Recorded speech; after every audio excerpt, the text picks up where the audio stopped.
break me, and rebuild me. There comes a point in life when you stop asking God to add things to you, and you start asking Him to change you. Not because everything is going well, but because something inside you knows that what you are carrying can no longer go on like this. You are tired. Not just physically tired, but tired in your soul. Tired of pretending you're okay. Tired of repeating the same mistakes. Tired of praying the same prayers and ending up in the same place. That's when this prayer begins to form. Not loudly, not confidently, but honestly. God, break me and rebuild me. Not because you enjoy pain, but because you are tired of surviving instead of living. I remember praying that prayer with fear in my heart, because deep down, I knew if God truly answered it, something would have to change. And change always costs something. Breaking doesn't happen all at once. It starts quietly. God begins to touch areas you've ignored for years, attitudes you defended, habits you normalized, relationships you knew were wrong but were afraid to let go of.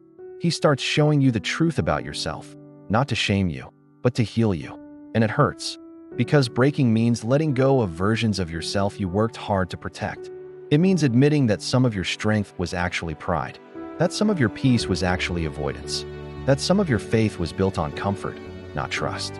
God breaks the masks first, the ones you wear in public, the ones you wear in church, the ones you wear even when you pray. And suddenly, you feel exposed. Things fall apart.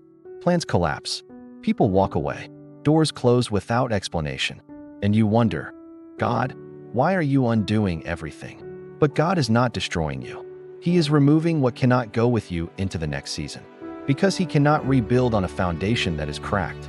So He breaks the old patterns, the old mindset, the old way of coping, the old version of you that learned to be strong without being healed.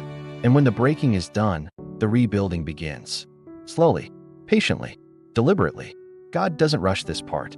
He rebuilds your heart first, teaching you how to forgive what hurt you and release what wounded you.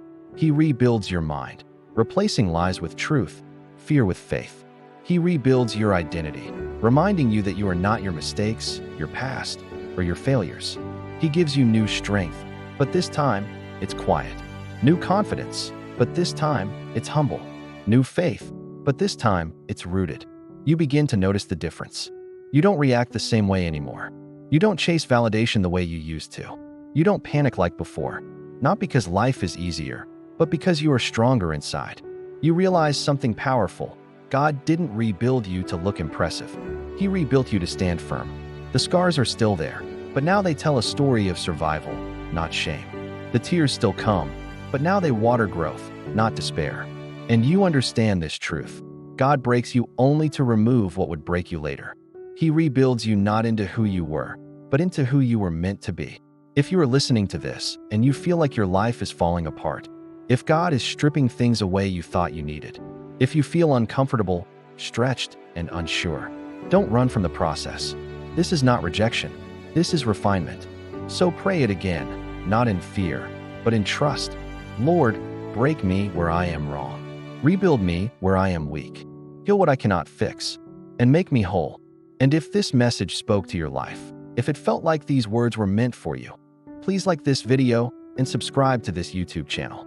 Here, we share stories that heal hearts, strengthen faith, and remind you that God is still working, even when it hurts. Stay connected.